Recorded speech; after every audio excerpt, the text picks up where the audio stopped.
guys, welcome back to our channel. Today will be only just me, but today I will be talking about how God delivered our baby. So so like I was saying, he delivered my 1-year-old now. My 1-year-old pretty fast than what I thought. At the time we was getting closer to God, and God called us to be his chosen ones, to walk with him and follow him, and drop our worldly things and follow him and be buried with him. So I was pregnant at a time where it was our second baby. Kind of was exhausted because I was like, how are we gonna take care of this second baby? I ain't gonna lie, I didn't want a second child at that time, but it was meant to happen, so it happened. But I remember us getting closer to God, and that's around that time where I was having him, not physically having him, but I was pregnant with him. And that was the time where God actually called us. So we was, getting to know God more and getting to know who he was and what he does and how he talks to us and things like that. But I'm going to tell you that I was alone in this pregnancy. Not alone in the pregnancy, but delivering him, I was by myself, I can say. And my first kid, I had a C-section, so I never knew what I hope you can say this on YouTube, a vagina having a baby felt like. I never experienced that until I had my second kid. But I remember I was having contractions really bad, but I couldn't really feel them as much. And I was at home for a couple days, and I was kind of 5 centimeters open, but I didn't even realize it. So as a week go by, I'm feeling these contractions, and I thought they was the breast can his contractions, the ones that you get but you're really not in labor, the ones you just get when you're getting prepared for labor. So that's what I thought I was feeling. So I never did much about it. I just went throughout the day with the pain, and if it get worse, or I just sit down, and I kind of waited it out with that second one, because I just felt like it was worth waiting instead of going back and forth to the hospital and study pushing to get him out. So I just waited for him to want to push himself out, because sometimes it depends on the baby and not you. It's the baby option when he or she want to come. So I waited on him, and I was just waiting daily, weekly, but it got worse as the weeks went by.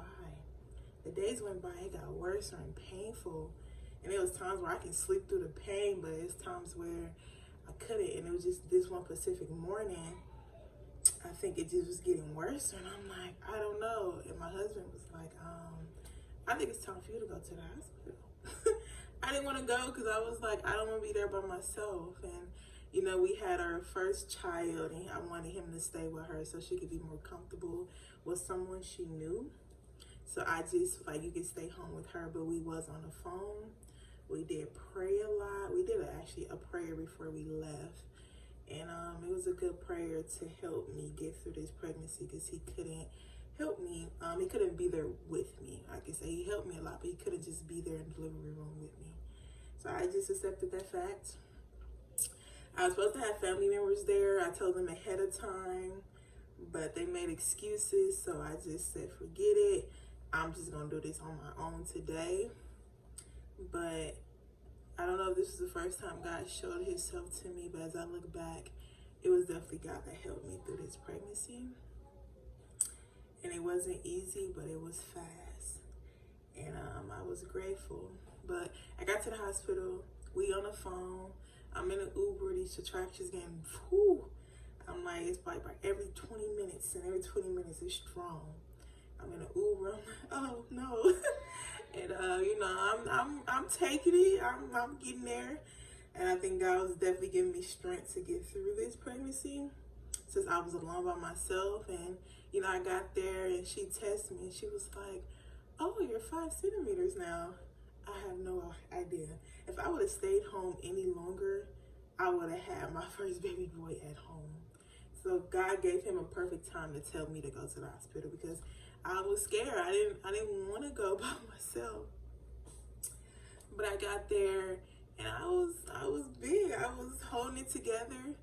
I got there, I was 5 centimeters, so they was getting everything prepared. It's like, yeah, this baby definitely coming soon. I got there around either 6 or 7 that morning. I ended up calling my family to see if anybody can show up. Nobody. The only person that I had was the nurses and my husband on the phone. Which, you know, it was pretty supportive. But I definitely had God with me too. He gave me the strength to actually push this baby out. And, you know, they was getting me prepared, checking the heartbeat, making sure he was okay. But, so as my contractions get more stronger, it become every 10 minutes now. And they get more stronger, and they just tell me, you know, it's getting there. You're getting wider and wider, so he's coming soon. I remember throwing up and nausea. It was just a lot. But, you know, they were just telling me those are signs that he is starting to come out. So, you know, it's like having morning sickness all over again in the morning. But, yeah, I knew he was coming because I can feel him. So then I couldn't take the pain anymore because then it went to, every time your centimeters grow, the contractions get worse. So I began to do every 5 minutes now. And it's worse, so I'm crying for the epidural. I'm like, I can't do this. It's too painful right now. I don't want to be in this certain pain. The epidural didn't come until 10 minutes later. But the thing is that I couldn't get the epidural because it was too late. By the time the guy came for us to sign, for me to sign the papers and get ready to get the epidural, he was coming out already. The doctor, I made a certain face, and she was like, I guess she knew that face that I made. She made me lay down, and she was like, the head is right there. It was too late. And I think God made it that fast. Like literally after 3 pushes, he was out and ready, and he was healthy and strong, and he was okay. And my husband was probably going crazy on the other side of the phone. All that screaming I was doing. I'm pretty sure he was going a little cuckoo, but all I can say is that God was on my side for this pregnancy. I never experienced, I was scared and I was there alone. If anybody that's there alone that's having a baby, you pray. And God will give you the strength to get through having your baby. And he will push you through it. It's going to hurt, but you will get through it really fast. And I think I got there at 7. I had him like around, I think 11 a.m. He was out, healthy, strong. He was okay. I was okay. I think I went home the next day. So that's how fast that delivery went. And God was really showing himself that day with me, and he helped me. Even though I was alone. Actually, when I got to the hospital, I wasn't even afraid. Once family said no, and I knew my husband couldn't come, I was okay. He gave me the strength to push on through this pregnancy, and I was okay. And he came out to be a healthy and strong and adorable kid that he is today. So, thank you guys for listening to my testimony, and I'll see you guys later.